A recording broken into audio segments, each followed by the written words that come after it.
वृंदावन वासी यत, तो मैं धीरे से मतलब पढ़ूंगा ही, बस गाऊंगा नहीं, बस थोड़ा सा पढ़ेंगे हम इस भजन को।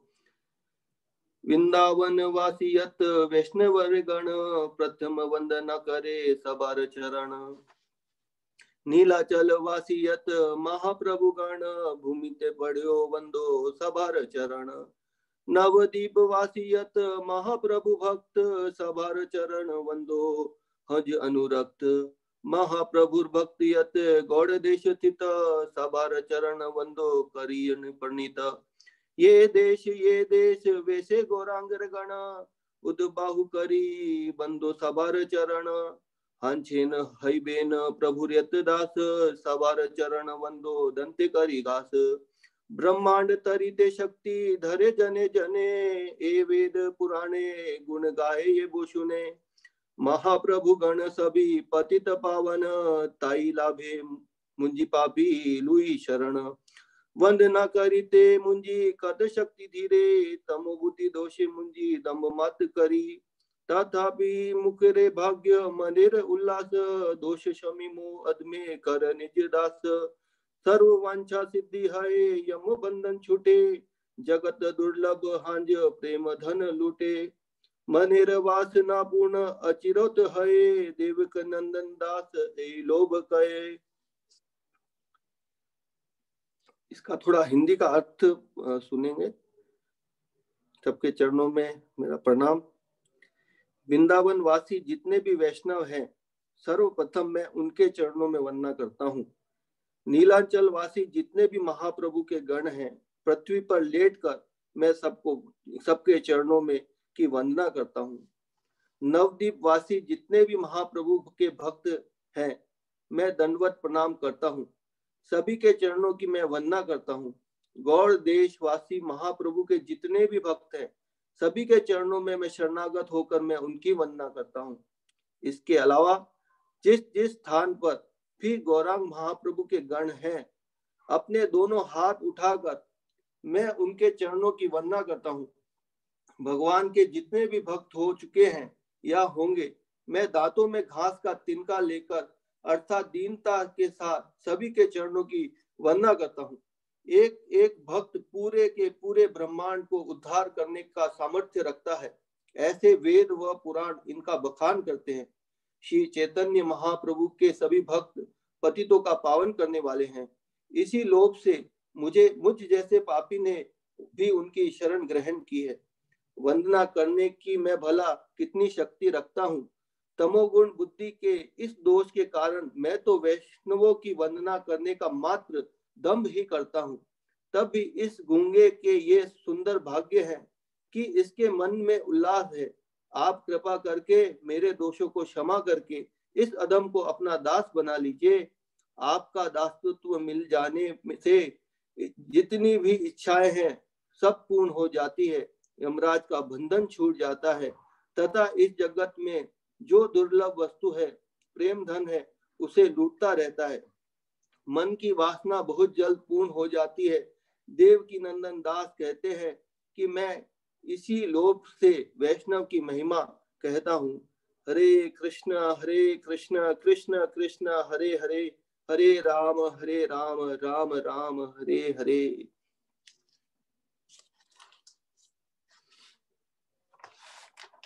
आज नया वर्ष है तो एक भजन छोटा सा और लेंगे, 3 लाइन का।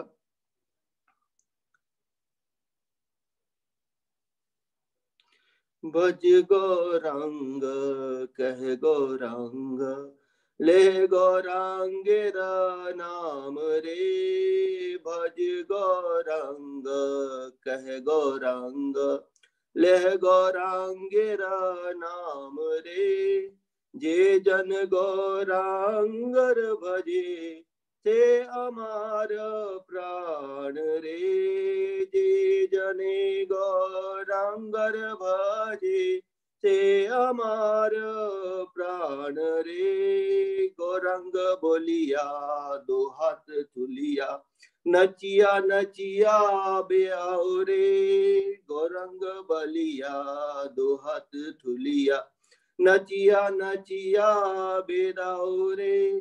गौरांग भजिले गौरांग जपिले गौरांग भजिले गौरांग जपिले होई दुखेर अब नासान रे गौरांग भजिले गौरांग जपिले होई दुखेर अब सान रे भज गौरांगो कह गौरांगो ले गौरांगेर नाम रे जे जन से गौरांग भजे से अमर प्राण रे भज गौरांगो कह गौरांगो ले गौरांग रे नाम रे। श्री गौरांग महाप्रभु की जय। श्री संकीर्तन मूवमेंट की जय।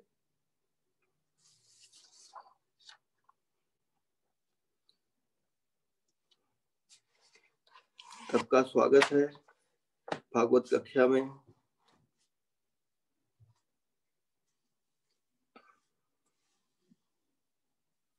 ओम नमो भगवते वासुदेवाय। ओम नमो भगवते वासुदेवाय। ओम नमो भगवते वासुदेवाय।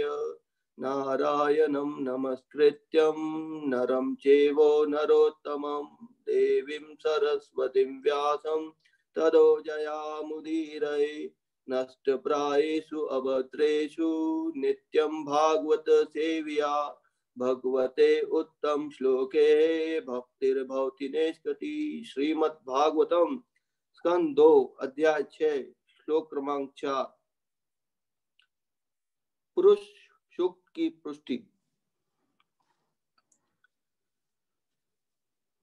तत्गात्रं वस्तु साराणां सौभगस्य च भाजनं त्वग्गस्य स्पर्शवायोश्च सर्वमेधस्य चेवहि। तत्गात्रं वस्तु साराणां सौभगस्य च भाजनं त्वग्गस्य स्पर्शवायोश्च सर्वमेधस्य चेवहि। तद्गात्रं वस्तु साराणां सौभगस्य च भाजनं त्वग्गस्य स्पर्शवायोश्च सर्वमेधस्य चेवहि। प्रभु जी कोई पढ़ना चाहेंगे? आप 5 वाला रिपीट कर रहे हैं? कौन सा रिपीट? 4 बोला किया कोई? आपने 4 3 4 लिखा था। आपके 5 नंबर श्लोक दिए थे प्रभु जी, कौन सा दिया था आपको? 5 दिए थे बट आपने 3 4 बोला था तो मैटर से हम सब मिलता है। आप बोलिए जैसे स्टार्ट करना होगा। 5 करिए प्रभु जी। 5 करिए। 4 ही ना पढ़ लिए। 5 करिए प्रभु जी। 5 ओके। रोमानी उद्विज्य जाति नाम रोमान्य उद्विज्य जाति नाम योगो यज्ञस्तु संभर्त यज्ञस्तु संभर्त केशं मनुनखान्यस्य केशश्मश्रुनखान्यस्य शिलालोह अब्रविदुताम् रोमा इतिवज्य जातीनां रोमान्युद्विजजातीनां येवा यज्ञस्तु संवृतः केशशमक्षनाखीन अस्य केशस्य शीलालोह अब्रविदुताम् रोमा अधिपत्य जातीनां येवा यज्ञतु संवृतः केशशंशु नखानि अस्य शिलालो अब्रविदुताम् रोमाणुद्विजजातीनां यज्ञस्तु संवृतः केशस्य श्नुनखानस्य शिलालोहा प्रविद्युताम् रोमाणि उद्भिद जातीनां जैर्वाजज्ञस्तु संवृता केशश्रुनखानस्य शीलालोहाप्रविद्युता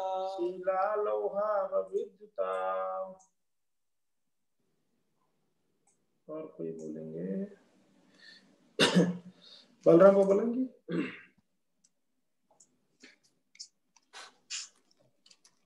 रोमाणि उद्भिज्य जातीनां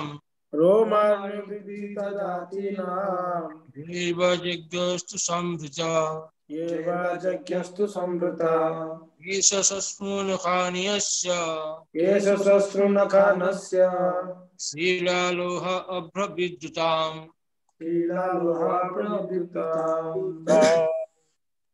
रोमाणि उद्भिज जातीनां जैर्वायज्ञस्तु संभृतः केशाश्मश्रुनखानस्य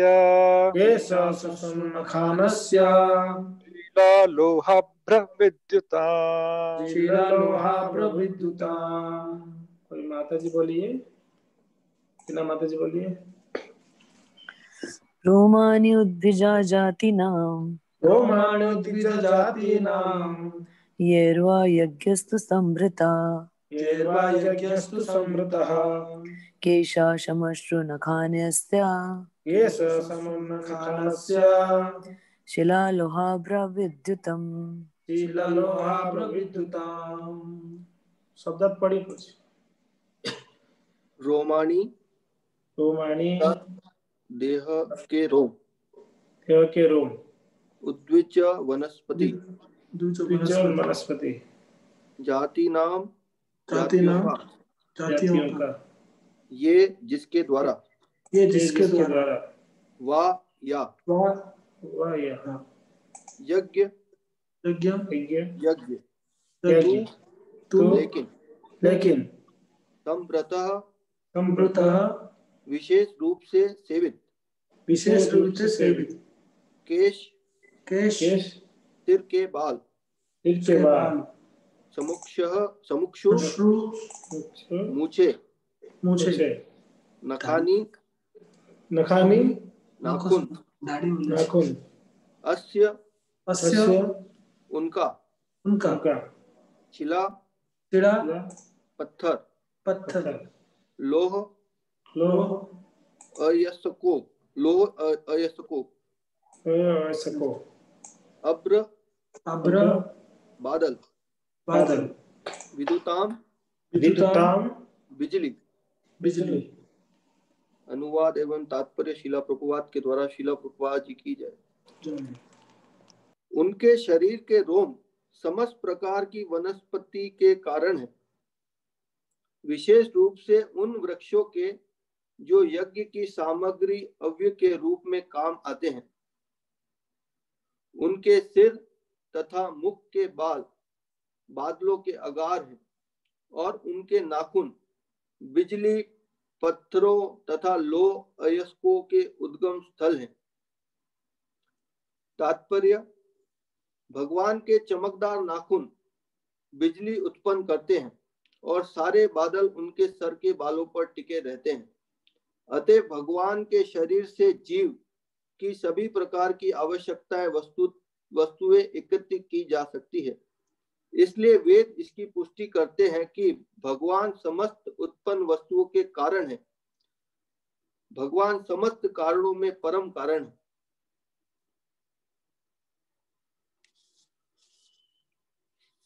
ओम अज्ञानतिमिरान्धस्य ज्ञानाञ्जनशलाकया चक्षुरुन्मिलितं येन तस्मै श्रीगुरुवे नमः। श्रीचैतन्यमनोभीष्टं स्थापितं येन भूतले स्वयं रूपं कदा मह्यं ददाति स्वपदान्तिकं। वन्देऽहं श्रीगुरो श्रीयुतपदकमलं श्रीरूपं सागरजातं संरघुनाथं नितं तं सजीवं सारवेदं स्वादुभूतं परिजनसहितं कृष्णचैतन्यदेवं श्रीराधा कृष्णपादान् सगण ललिता श्रीविशाखान्वितं तं सजीवम्। नमो विष्णुपादाय कृष्णपृष्ठाय भूतले श्रीमते भक्ति वेदांत स्वामी नामिने नमस्ते सरस्वती देवी गौरवाणी प्रचारिणे निर्विशेष शून्यवाद के पश्चात देश तारिणी हे कृष्ण करुणा सिंधु दीन बंधु जगतपते गोपेश गोपिका कांत राधा कांत तमोस्तुते तप्त कांचन गौरांगी राधे वृंदावनेश्वरी वृषभानुसुत देवी प्रणमामि हरिप्रे वाञ्छा कल्पतरुभ्यश्च कृपा सिन्धुभ एव च पतितानां पावनेभ्यो वैष्णवेभ्यो नमो नमः।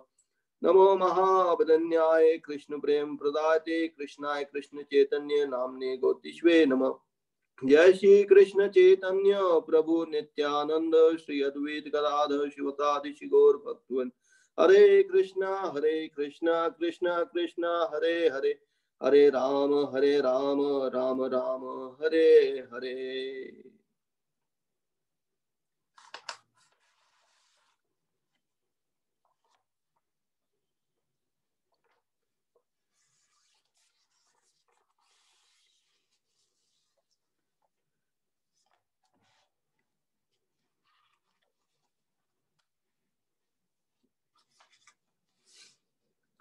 हरे कृष्णा, सबका स्वागत है।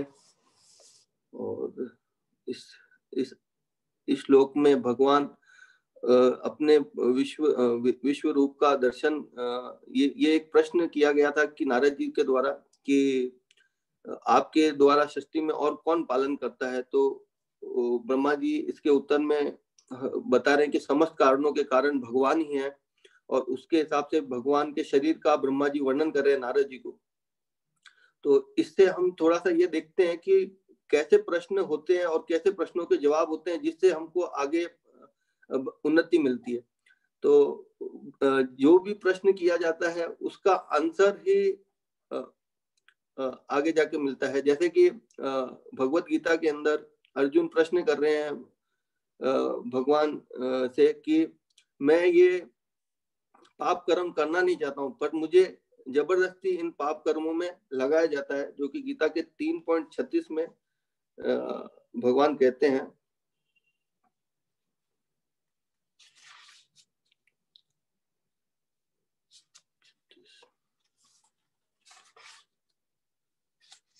अर्जुन प्रश्न करते हैं, हे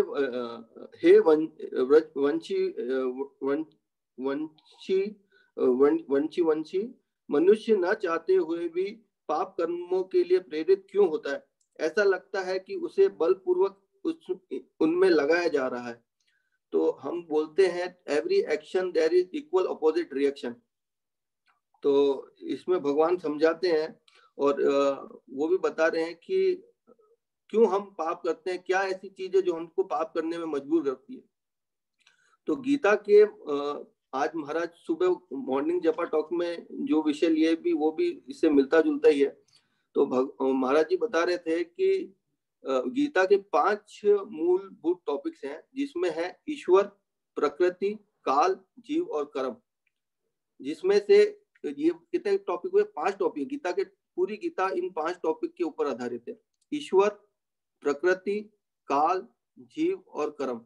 जिसमें ईश्वर, प्रकृति, काल और जीव ये शाश्वत रहते हैं, इनको बदला नहीं जा सकता। ईश्वर नहीं बदल सकते, प्रकृति नहीं बदल सकती, समय नहीं बदल सकता। जैसे कि 2020 खत्म हुआ तो 21 को आना ही पड़ेगा, 21 खत्म हुआ तो 22 को आना ही पड़ेगा।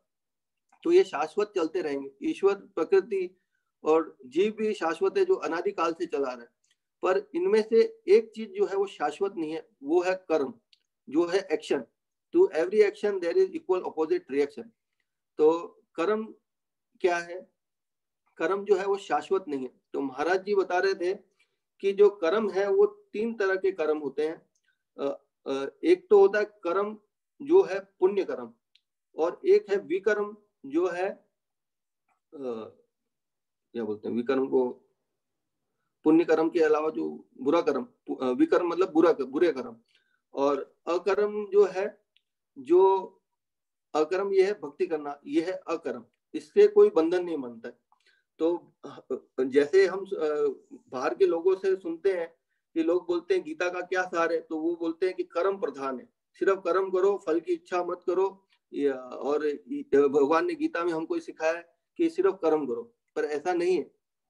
प्रभुपाद जी बताते हैं कि कर्म और विकर्म ये दोनों करने से हम इस भौतिक दुनिया में हमेशा बंधे रहेंगे। तो हमारे लिए मेन श्रेष्ठ ये है कि हम अकर्म करें। ये जो प्रश्न नारद जी ने ब्रह्मा जी से किया कि आपसे बड़ी कोई सत्ता है, तो उसमें ब्रह्मा जी ये बता रहे हैं कि समस्त कारणों के कारण भगवान है और उनसे ही सब कुछ चीज उत्पन्न होती है।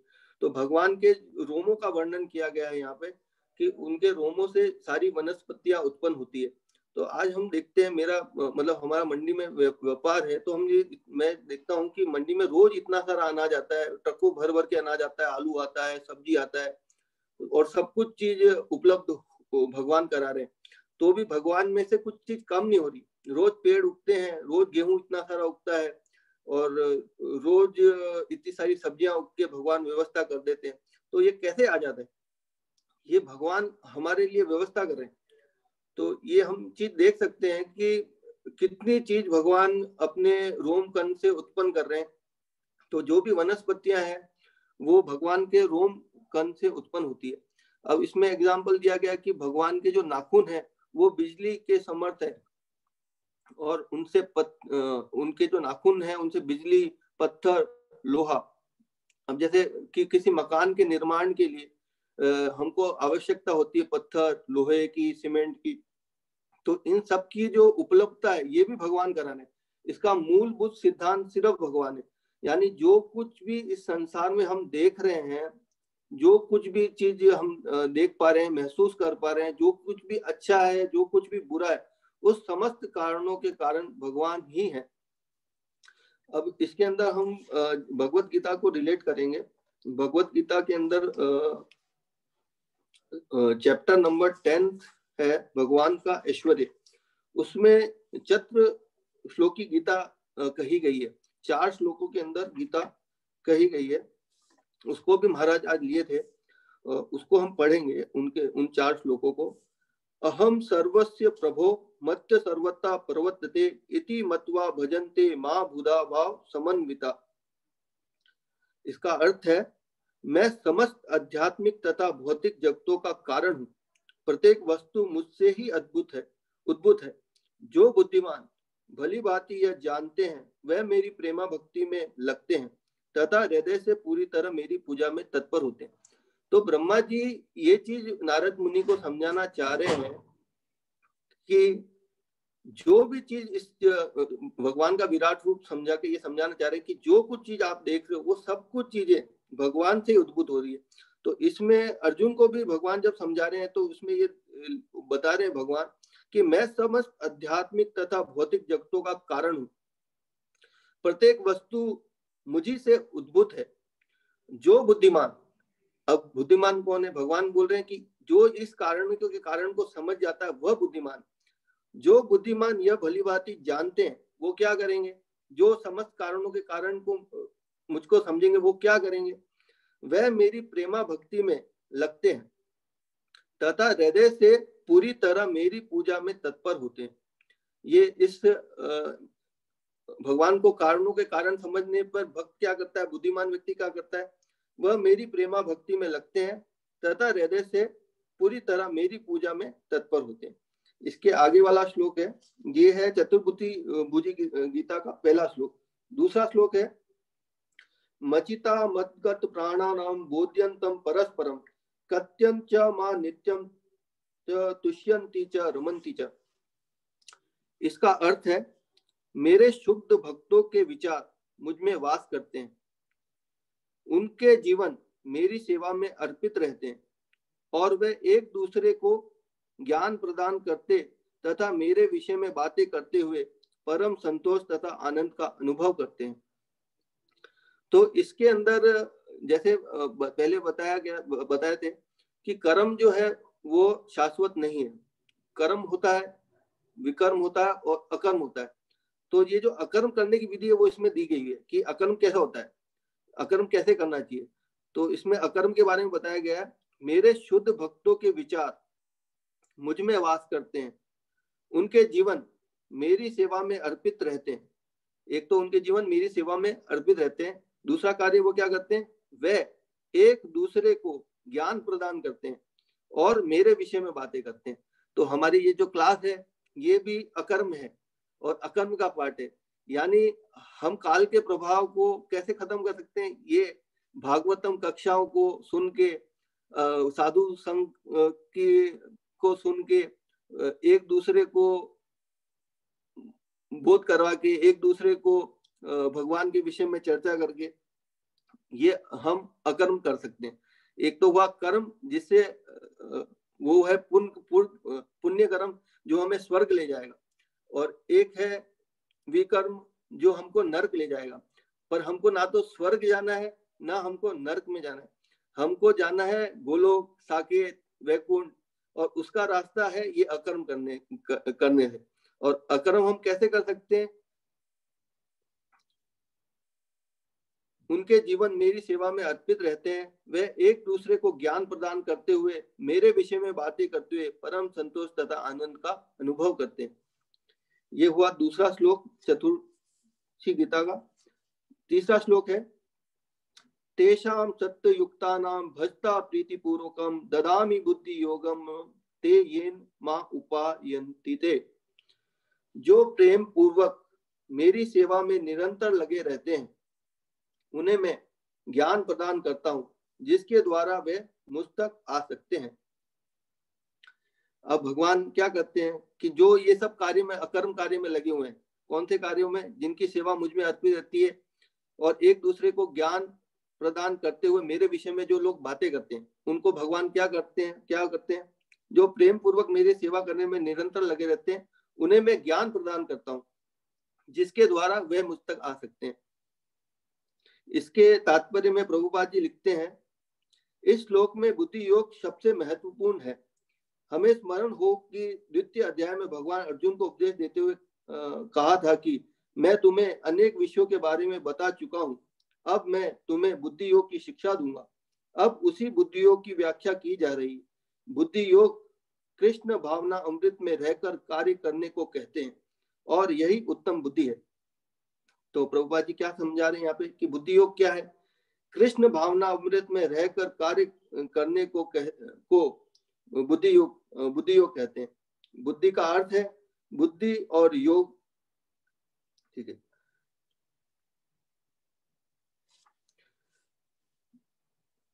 और बुद्धि योग में ये आगे लास्ट पैराग्राफ में प्रभुपाद जी बता रहे हैं, जब व्यक्ति प्रामाणिक गुरु के होते हुए तथा आध्यात्मिक संघ के संबद्ध रहकर भी प्रगति नहीं कर पाता क्योंकि वह बुद्धिमान नहीं है, तो कृष्ण उसके अंतर से उपदेश देते हैं जिससे वह सरलता से उन तक पहुंच सके। इसके लिए जिस योग्यता की अपेक्षा है वह यह है कि कृष्ण भावना अमृत में निरंतर रहकर प्रेम तथा भक्ति के साथ सभी प्रकार की सेवा की जाए। उसे कृष्ण के लिए कुछ न कुछ कार्य करते रहना चाहिए, किंतु प्रेम पूर्वक। यदि भक्त इतना बुद्धिमान नहीं है कि आत्म साक्षात्कार के पथ पर प्रगति कर सके, किंतु यदि वह एकनिष्ठ रहकर भक्ति कार्य में रत रहता है, तो भगवान उसे अवसर देते हैं कि वह उन्नति करके अंत में उनके पास पहुंच सके। तो बुद्धि योग क्या है? बुद्धि योग यही है कि हमको कृष्ण भावना अमृत में रह के सारे काम कैसे करने, प्रेम पूर्वक करने। फिर लास्ट श्लोक है चतुर्थ गीता का, तेषामेव अनुकंपा पार्थमहमज्ञान जनम तम नाशायाम तो भावस्तो ज्ञान दीपेन भास्वता। मैं उन पर विशेष कृपा करने के हेतु उनके हृदयों में वास करते हुए ज्ञान के प्रकाशमान दीपक के द्वारा अज्ञान जन अंधकार को दूर करता हूं। तो भगवान आगे क्या कहते हैं, जब वो ऐसे बुद्धि योग में लगे रहेंगे तो मैं उनको क्या करूंगा, मैं उन पर विशेष कृपा करने हेतु उनके हृदयों में वास करते हुए ज्ञान के प्रकाशमान दीपक के द्वारा अज्ञान जन अंधकार को दूर करूंगा।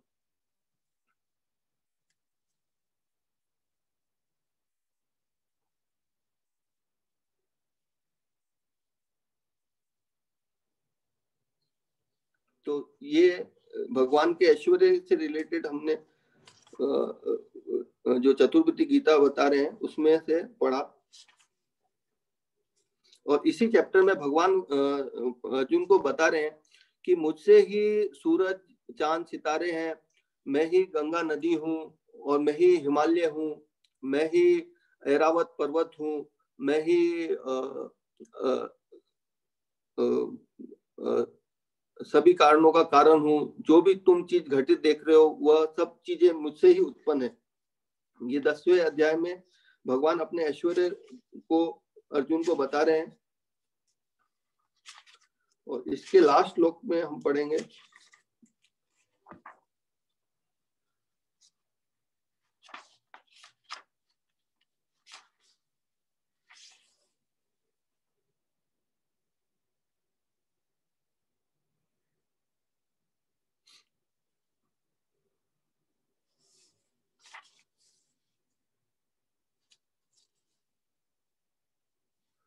विराट रूप का लास्ट श्लोक लेते हैं। विराट रूप का लास्ट श्लोक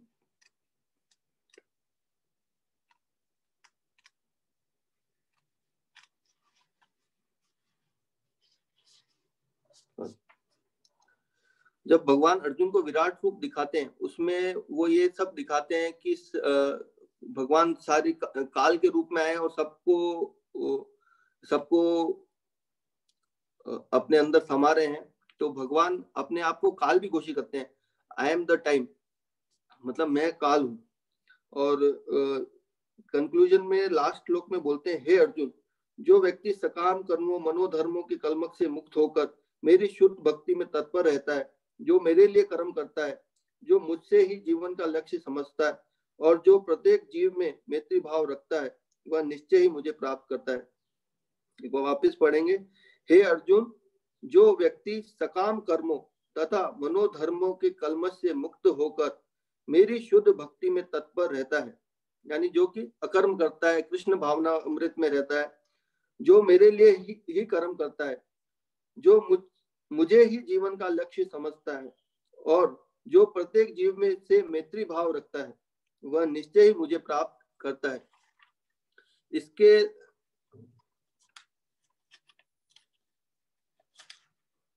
लास्ट पैराग्राफ में प्रभुपाद जी तात्पर्य में लिखते हैं, सारांश यही है कि कृष्ण के अपने क्षणभंगुर विश्व रूप के साथ साथ काल रूप को जो सब कुछ भक्षण करने वाला है और यहाँ तक कि चतुर्भुजी विष्णु रूप को भी दिखलाया। इस तरह कृष्ण इन समस्त स्वरूप के उद्गम है। ऐसा नहीं है कि वह आदि विश्व रूप या विष्णु की ही अभिव्यक्ति है, वह समस्त रूपों के उद्गम है। विष्णु तो हजारों लाखों है, लेकिन भक्त के लिए कृष्ण का कोई अन्य रूप उतना महत्वपूर्ण नहीं जितना कि मूल भुज दो भुज श्याम सुंदर रूप है। ब्रह्म संहिता में कहा गया है कि जो प्रेम या भक्ति भाव से कृष्ण के श्याम सुंदर रूप के प्रति आसक्त है, वह सदैव उन्हें अपने हृदय में देख सकते हैं और कुछ भी नहीं देख सकते। अतः मनुष्य को समझ लेना चाहिए कि इस 11वें अध्याय का तात्पर्य यही है कि कृष्ण का रूप ही सर्वोपरि है एवं परम सार है। तो भगवान ने विराट रूप दिखलाया सबको, और सबको क्या अर्जुन को दिखलाए और उनके माध्यम से हमको भी दिखा रहे हैं। और प्रभुपाद जी तात्पर्य में लिख रहे हैं कि कृष्ण का रूप सर्वोपरि है एवं परम सार है। तो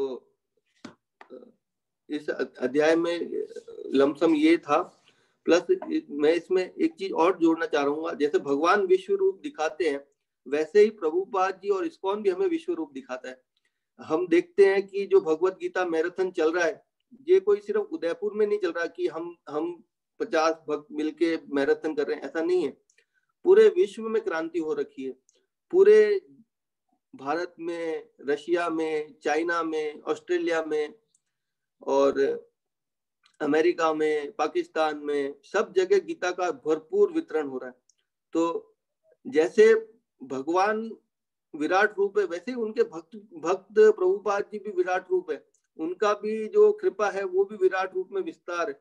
इस्कॉन भी इतना विस्तार है कि उसकी कृपा सब जगह सर्वत्र फैल रही है। महाराज जी एक रिपोर्ट में थोड़े टाइम पहले बता रहे थे कि हम न्यूज सुनते हैं कि न्यूज एक उन्होंने टीवी चैनल की डाउनलोड करी थी, उसमें बता रहे थे कि हर साल करीबन 250 करोड़ महिलाएं वेश्यावृत्ति को लाइसेंस लेके, सरकार उनको लाइसेंस देती है कि तुम अब वेश्यावृत्ति कर सकते हो। तो महाराज बता रहे थे 250 करोड़ महिलाओं को सरकार लाइसेंस दे देती है, मतलब अधिकृत कर देती है कि आप वेश्यावृत्ति कर सकते हो। तो सोचिए कि हम किन सरकारों के नीचे काम कर रहे हैं और कैसी वे सरकारें हैं, और कितना हम इस समाज को बोलते हैं कि सिविलाइज्ड समाज है, जिसमें 250 करोड़ हर साल प्रतिवर्ष, एक ये पूरे सबका आंकड़ा नहीं है, ये आंकड़ा है सिर्फ एक साल के अंदर 250 करोड़ लाइसेंस दिए जा रहे हैं वेश्यावृत्ति के लिए। तो सोचिए कि समाज कहाँ जा रहा है। और यहाँ पे प्रभुपाद जी जैसे हमने एक अभी वैष्णव भजन गाया था कि हमारे जो गौर भक्त हैं, वो एक भक्त भी पूरे ब्रह्मांड को तार सकता है। मतलब अगर एक शुद्ध भक्त हो इस पृथ्वी पे वो काफी है, एक गौर भक्त काफी है जो इस पूरे ब्रह्मांड की गंदगी को साफ कर सकता है। तो इतनी हम गौर धारा से जुड़े हुए हैं और इतने शुद्ध साहित्य से जुड़े हुए हैं, प्रभुपाद के साहित्य से जुड़े हुए हैं, कृष्ण भावना अमृत से जुड़े हैं कि इस पूरे ब्रह्मांड के दुख को हम समाप्त कर सकते हैं। तो भगवान इसमें महाराज भी बता रहे थे कि हम, जैसे ये नया साल है तो महाराज बता रहे थे कि जैसे भज गौरांगो ले गौरांग राम रे, जो भजे गौरांग नामे वही हमारा प्राण रे। तो एक भजन ये भी है और एक भजन ये है राधा कृष्ण प्राण मोरा जुगल किशोर। तो दोनों में भाव है कि राधा कृष्ण भी मेरे प्राण है और गौरांग को भजने वाले वह भी मेरे प्राण। तो उसमें महाराज बता रहे थे कि उत्तम कौन है, जो गौरांग को भज रहा है वो मेरा प्राण है। तो हमको भी ऐसे संबंध भक्तों के साथ रखने हैं कि जो गौरांग का नाम ले रहा है, जो इस मूवमेंट में लगा हुआ है, जो प्रचार कर रहा है, उसकी सहायता कर रहे हैं और उसका संग कर रहे हैं, तो हमको ऐसा भक्त बनना है। तो महाराज बता रहे थे कि 3 श्रेणी होती है भक्तों की, जिसमें होती है एक कनिष्ठ भक्त, एक होता है मध्यम भक्त और एक होता है उत्तम भक्त। तो हमको जो है कनिष्ठ भक्त के स्तर पे नहीं रहना है। हिंदी में तीसरे नंबर को बोलते हैं थर्ड क्लास डिवोटी। तो हमको थर्ड क्लास नहीं बनना है। Third class devotee, third class कनिष्ठ भक्त क्या सोचता है कि मैं भगवान की तो पूजा करूंगा पर मैं भक्तों को आदर नहीं दूंगा, मैं भक्तों को आदर नहीं दूंगा। तो हमको इस्कॉन में या हमारी संस्था में प्रभुपाद जी नहीं चाहते कि हम तीसरे स्तर के भक्त ही बने रहें, सिर्फ भगवान को आदर दें और भक्तों के साथ हम मैत्री भाव नहीं रखें। तो प्रभुपाद जी और जितने भी हमारे वरिष्ठ भक्त है वो हमको इस कनिष्ठ तीसरे थर्ड क्लास डिवोटी से उठा के कम से कम मध्यम स्तर तक लाना चाहते हैं, जिसके लिए वो हमको ऐसे संघ का प्रदान करते हैं, भागवतम क्लास कराते हैं और इतना साधु संघ दिलवाते हैं कि ताकि हम तीसरे नंबर से उठ के दूसरे नंबर के मध्यम अधिकारी तक पहुंचे। तो मध्यम अधिकारी क्या सोचते हैं? मध्यम अधिकारी जो वरिष्ठ भक्त होते हैं उनकी सेवा करते हैं, जो उनके समान होते हैं उनसे वह मैत्री करते हैं और जो उनसे नए अभी भक्त जोड़ते हैं उनके ऊपर वो करुणा करते हैं। ये मध्यम अधिकारी के लक्षण है। तो हम लोगों को कनिष्ठ से उठ के मध्यम तक आना है। तो मध्यम तक आने के लिए ये है कि हम अपने से वरिष्ठ भक्तों की सेवा करें, गुरुजनों का सम्मान करें, साथ में अपने साथियों के साथ मैत्री भाव से रहें और जीवों पे जो नए भक्त हमसे जुड़ रहे हैं उन पे हम करुणा करें। और उत्तम अधिकारी की परिभाषा महाराज बता रहे थे कि उत्तम अधिकारी भक्त वे है कि वह कोई निंदा, कोई गलत भी बोल रहा है तो भी उसको वो समभाव से देखता है, वह भी उत्तम अधिकारी का स्तर है। तो महाराज बता रहे थे कम से कम तुम तीसरे नंबर के डिवोटी से उठ के कम से कम तुम मध्यम अधिकारी के स्तर तक आओ।